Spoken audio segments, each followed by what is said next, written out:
ये देखें कि दुनिया कैसे कदर करती है उन लोगों की जो उसमें बसते हैं। मुल्क कैसे कदर करते हैं। ये फ्रैंकफर्ट का एयरपोर्ट है। इसके करीब एक गांव है जिसका नाम था ट्रिबोर। इस गांव में एक बूढ़ी खातून रहती थी और उस खातून ने एक दफ़ा एक एतराज़ लगाया और वो एतराज़ बड़ा क्लियर था। उसने ये कहा कि इन लोगों ने इतना बड़ा एयरपोर्ट बना दिया है और इनके यहाँ एयरपोर्ट बनाने की वजह से यहाँ दिन रात जो फ़्लाइट्स उतरती हैं उनकी वजह से मेरी नींद डिस्टर्ब होती है। अब वहाँ का अदालत का निज़ाम जर्मनी का इतना स्ट्रॉन्ग है, उन्होंने फ़ौरन इस एयरपोर्ट की इंतज़ामिया को कॉल कर लिया और उन्होंने कहा कि भाई इस मसले को हुण सॉल्व करो, बुढ़ी काबू नहीं आ रही।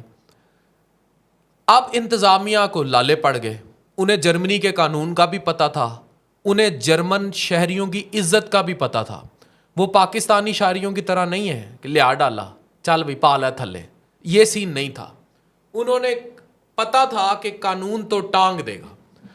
अब जो एयरपोर्ट जिन्होंने बनाया, अब उनको तो पता भी नहीं था कि इस हद तक जो है उनके लिए अजाब खड़ा हो जाएगा। वो बुढ़िया के घर पहुंच गए, उन्होंने उसके पैर पकड़ लिए।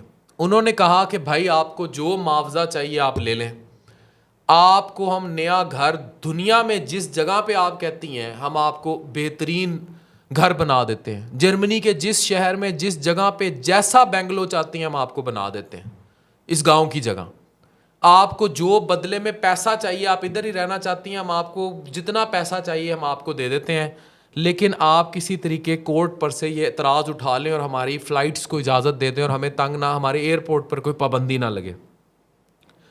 वो जो बुढ़िया थी वो अड़ गई। उन्होंने कहा मैं यहाँ अपनी ज़ाती घर में रहती हूँ और अरसा दराज से, और अब मेरी तबीयत नासाज है, मैं ये शोर नहीं बर्दाश्त कर सकती और मुझे आप जितने मर्ज़ी पैसे दें मैंने इसको नहीं छोड़ना। अब बुढ़िया जब दोबारा जज के सामने पेश होती है तो जज साहब कहते हैं कि जी आपका क्या फ़ैसला है, हाउ डू यू सॉल्व। अब इस पे जो एयरपोर्ट इंतज़ामिया थी उसने हाथ खड़े कर दिए।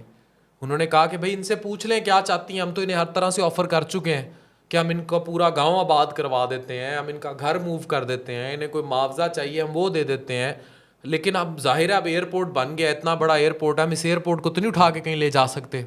और ना ही हमें इस एतराज़ का पता था कि यहाँ कोई गांव है ट्रिबोर और इस तरह एक खातून उठ के हमारे पे इस तरह केस कर देंगी। फिर जज ने एक तारीख साज फैसला किया। उसने इस खातून से पूछा कि आप ये बताएं कि आप सोती कब हैं और उठती कब हैं, आप कितना डिस्टर्ब होती हैं। उसने कहा भी मैं रात 12-1 बजे तक सो जाती हूँ और मैं फजर के टाइम उठती हूँ। जज ने कहा कि हम ये फैसला करने जा रहे हैं कि रात 12 बजे से लेकर सुबह 5 बजे तक फ्रैंकफर्ट एयरपोर्ट पर किसी किस्म की कोई फ़्लाइट लैंड नहीं करेगी। इस पर जो इंतज़ामिया थी एयरपोर्ट की वो हक्का बक्का रह गई। उसने कहा जज क्या फ़ैसला करने जा रहे हैं, इससे तो हमारा अरबों रुपए का नुकसान हो जाएगा।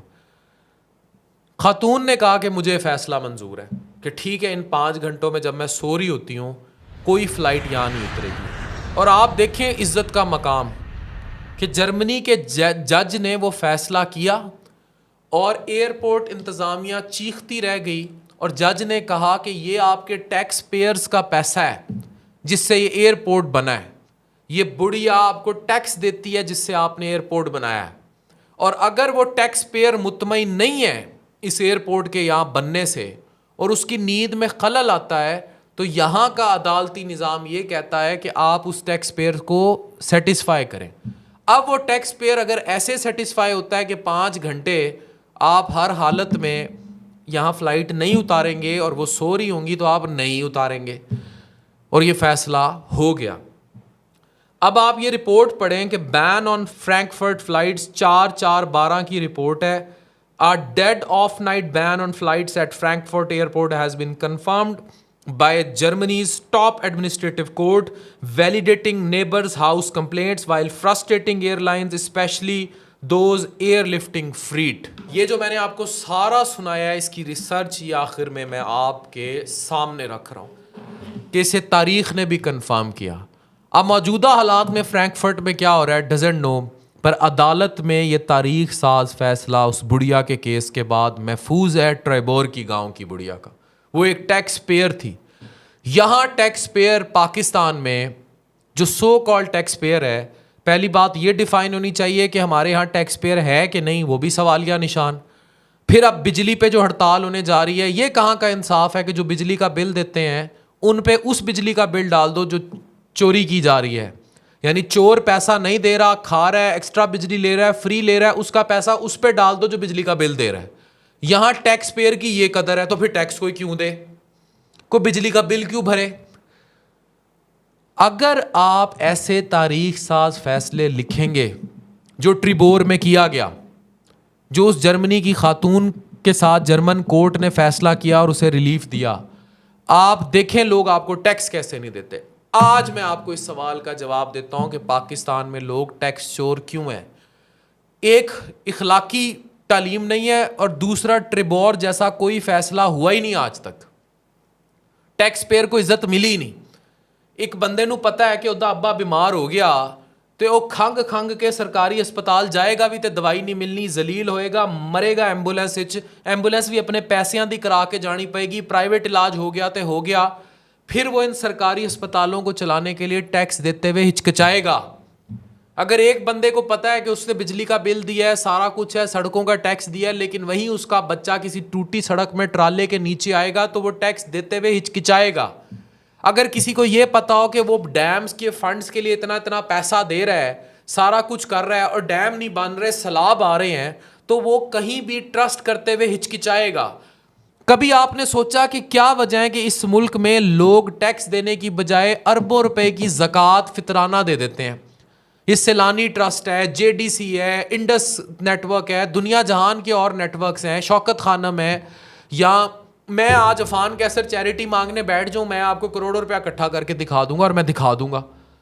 लोग चैरिटी दे देंगे, चैरिटी 1000 दफा दे देंगे, बिकॉज उनको पता है कि चैरिटी जिस बंदे को दी जा रही है उसका ट्रस्ट बिल्ड है। जिन इदारों का मैंने नाम लिया उन लोगों ने और कुछ नहीं किया, उन्होंने ट्रस्ट बिल्ड कर लिया इस अवाम पे, पैसे वाली पे, कि अगर आप हमें पैसा देंगे तो हम उसको फलाही अलखिदमत देख लें, हम उसे फलाही काम में ही लगाएंगे, आपका 1 रुपया भी इफ बट नहीं होगा। उसको अवाम आउट ऑफ बॉक्स पैसे भी दे रही है, आउट ऑफ वे जाके भी दे रही है। लेकिन दूसरी तरफ आपने ट्रस्ट इतना लूज किया हुआ है सरकार पे कि लोग टैक्स देते हुए चुराते हैं कि दिया टैक्स तो खा जाएंगे। कोई लंदन इच फ्लैट ला लेगा, कोई बाहर भाग जाएगा, कोई लुट लाएगा, कोई किधर चला जाएगा। उनको यकीन ही नहीं है इस सारे निज़ाम पे, और जब निज़ाम पर यकीन उठ जाए तो डेफिनेटली फिर टैक्स पेयर्स को टैक्स देते हुए ये सवाल उठाते हैं, क्यों मुल्क में चैरिटी लोग दे देते हैं और टैक्स नहीं देते?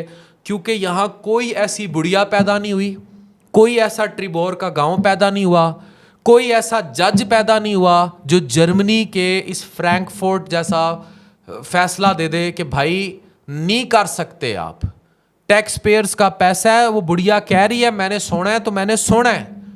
तो इसलिए आपको जब ओवरऑल टैक्स पेयर्स का पैसा निकालने के लिए आप ये सख्त कवानीन लाएंगे, इम्प्लीमेंट करेंगे, टैक्स पेयर्स को इज्जत देंगे, तब ही आप इस मुल्क का निज़ाम दुरुस्त कर पाएंगे।